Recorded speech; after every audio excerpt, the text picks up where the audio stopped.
গৰ্ভৱতী মহিলাসকলৰ কেতিয়াবা ডায়েবেটিছ হয় অকল গৰ্ভাৱস্থাত দেই আৰু এইটো সাধাৰণতে দেখা যায় 5 মাহৰ পিছত হয় আৰু কিছু সংখ্যক মহিলাৰ অকণমান প্ৰিডিস্পজিশ্যন থাকে তাৰমানে ধৰি লওক আপোনাৰ ফেমিলি হিষ্ট্ৰী আছে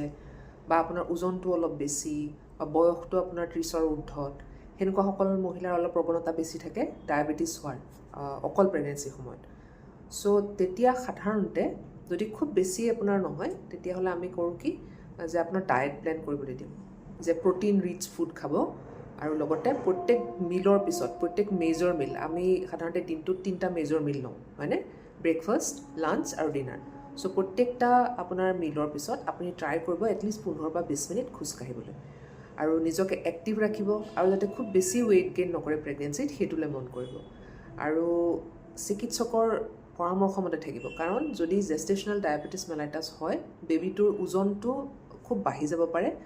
আৰু এই ডেলিভাৰীৰ ওচৰে পাজৰে মানে টাৰ্ম প্ৰেগনেঞ্চি ধৰি লওক 37 উইক্সৰ ওচৰে পাজৰে